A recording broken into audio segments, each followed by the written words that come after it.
Bismillahirrahmanirrahim. Assalamualaikum warahmatullahi wabarakatuh.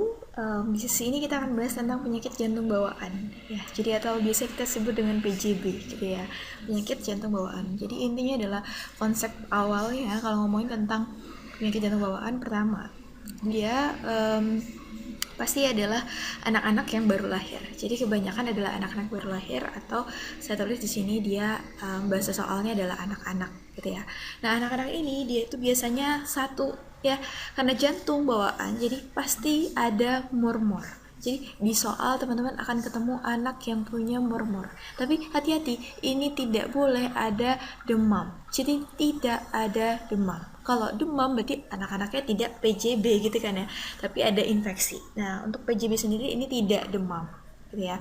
Jadi ada 3 poin yang harus teman-teman perhatikan adalah anak-anak di soal kok ada murmur-murmurnya dan dia tidak demam, dan jika pilihan jawaban A, B, C-nya ini mengarahkan ke penyakit jantung bawaan, berarti ini arahnya ke penyakit jantung bawaan. Itu konsep awalnya. Nah, terus selanjutnya pemikirannya gimana sih, Will, gitu ya.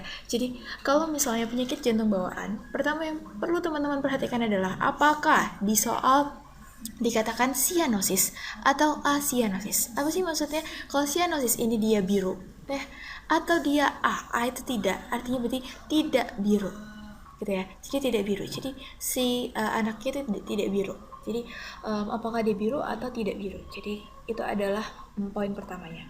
Nah, misal teman-teman ketemu sama yang tidak biru, gitu kan ya. Kayak aku coba zoom in ya. Jadi kalau teman-teman ketemu yang asianosis, kita bahas dulu yang pertama adalah asianosis. Ya, asianosis.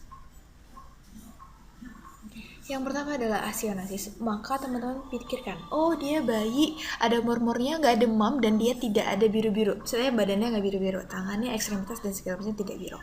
Maka yang mungkin diagnosa yang pertama yang pertama adalah PDA. PDA adalah kepanjangan dari patent ductus arteriosus. Jadi gimana sih intinya? Orang-orang yang PDA atau anak-anak yang PDA ini ketika diperiksa didapatkan murmur yang khas. Apa itu? Namanya adalah murmur kontinu, atau sering disoal juga murmur machinery, karena memang bunyinya seperti bunyi mesin ya, atau like mesin gitu ya. Jadi bisa murmur continue, murmur machinery, atau like mesin gitu ya. Terus yang paling penting adalah teman-teman harus perhatikan kalau misalnya nanti di soal clue soalnya kok kok kurang gitu ya.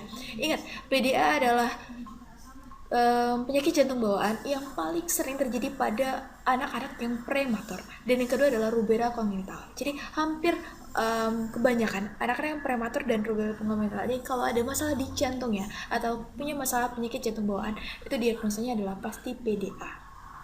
Oke, ini sering banget keluar. PDA itu nomor 1 yang paling sering keluar. Yang kedua adalah VSD. VSD itu apa sih? VSD itu dia adalah suatu penyakit jantung bawaan di mana murmurnya khasnya bukan murmur kontinu kayak PDA tadi, tapi namanya adalah murmur pansistolik. Oke, jadi aku lingkarin, ini adalah murmur pansistolik. Nah, kalau teman-teman susah ngapal VSD, V-nya itu kan kalau orang sudah dibacanya P ya, jadi pansistolik gitu ya. Jadi murmur pansistolik gitu ya. Nah, terus intinya adalah kalau VSD rata-rata di soal itu bilangnya dia terbanyak terjadi di katup tricuspid. Jadi bahasanya adalah murmur pansistolik yang terdengar di katup tricuspid atau terdengar di ICS 4 parasternal kiri. Kita tahu ya kalau katup tricuspid ini terletak di ICS 4 parasternal kiri. Gitu ya. Jadi murmurnya terletaknya terdengarnya di sini gitu. Nah, itu adalah VSD. Yang ketiga adalah ASD. Jadi ASD ini sama-sama juga nggak biru sama kayak VSD, cuman murmurnya ini beda. Kalau teman-teman perhatikan ASD ada split di S2 gitu ya. Murmur split di S2 itu biasanya aku ngapalinnya ada split di S2. Jadi ASD. Nah, dia ini bukan masalah katup tricuspid seperti VSD, tapi dia malah justru adanya kelainan genetik atau kelainan bawaan di mana fossa alveolanya tidak menutup. Nah, jadi seharusnya normalnya ini fossa oval yang menutup, tapi di ASD ini tidak menutup. Jadi ada kondisi yang menyebabkan ASD, misalnya di soal kamu jawabnya yang fossa oval itu tidak menutup. Ya, oke. Ini gagal menutup. Oke. Nah, terus yang keempat atau yang terakhir yang bagian asintotik atau tidak biru adalah koartasio aorta. Jadi koartasio aorta ini adalah ciri khasnya di soal ada pemeriksaan tekanan darah di tangan dan pemeriksaan tekanan darah di kaki yang berbeda. Jadi saya tulis di sini berbeda. Berbedanya berapa sih dok? Lebih dari sama dengan 20 mmHg. Misal, tekanan darah di tangan itu kamu cek misalnya 100/80. Terus kamu cek lagi di kaki, tiba-tiba 140/100 misalnya. Jadi range-nya itu bedanya lebih dari sama dengan 20 mmHg gitu ya. Nah, sebenarnya itu terjadi kenapa sih kok ada koartasio aorta? Jadi intinya adalah kondisi menyebabkan koartasio aorta adalah penyempitan di dekat cabang arteri subclavia dari arcus aorta. Jadi pas arcus aorta itu kan dia akan ke arteri subclavia tuh. Nah, di arteri subclavia.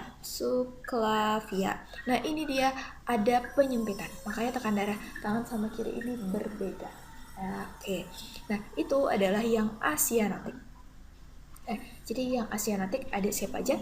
PDA, VSD, ASD, dan kuartasio aorta. Nah sekarang kalau yang sianotik, mungkin gak sih pasiennya ini penyakit jantung bawaannya tapi dia biru-biru gitu ya? Mungkin banget ada dua diagnosa. Yang pertama adalah TOF dan yang kedua adalah TGA. TGA ini jarang menjadi jawaban tapi sering di ABC TGA.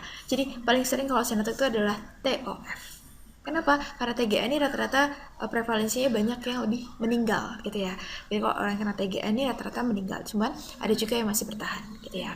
Oke, nah sekarang TOF. TOF ini adalah tetralogy of Fallot. Tetra dalam bahasa anatomi disebut dengan 4. Jadi ada 4 kriteria. 1, 2, 3, 4. TOF ini ada 4-4-nya ada dalam satu orang. 1, terdapat VSD, pansistolik, hormon pansistolik tadi ya.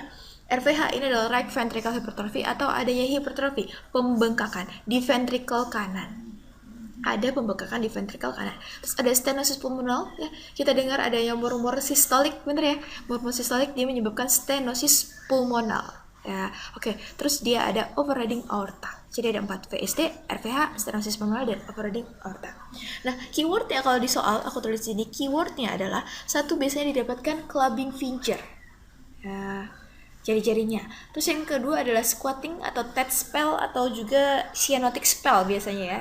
Kalau di soal cyanotic spell, squatting, TED spell itu sama aja. Pengertiannya adalah membaik saat jongkok. Jadi kalau anaknya dijongkokin itu dia birunya akan membaik, menghilang. Ya gitu. Jadi membaik saat jongkok. Dan ronsen ini yang sering banget keluar adalah boot and shape. Itu adalah tetralogy of Fallot. Nah, bagaimana dengan TGA? TGA ini sebenarnya jarang keluar, cuma teman-teman harus hafal. Intinya adalah transient great artery atau TGA ini punya hasil pemeriksaan yaitu oval heart atau X shape. Jadi bentuk jantungnya itu oval. Nah, jadi kayak telur, makanya namanya X shape gitu ya. Oke, itu adalah TGA. Jadi kalau aku zoom in, teman-teman ini punya penyakit jantung bawaan. Ada yang cyanosis, ada juga yang asianosis. Kalau asianosis ada 4, PDA, ASD, dan koartasio aorta gitu ya. Kalau cyanosis ada TOF dan TGA gitu ya. Dan satu lagi tambahannya adalah ketika teman-teman ketemu udah asianotik berarti nggak biru, cyanotik biru. Ada loh orang-orang, ini aku kasih bintangnya di bawah sini. Ada orang-orang atau ada anak atau bayi yang tadinya nggak biru, asianotik biasa aja, nggak biru, tapi tiba-tiba berubah menjadi biru. Namanya adalah sindrom Eisenmenger. Ya, apa sih sindrom Eisenmenger ini? Ya, coba kita zoom.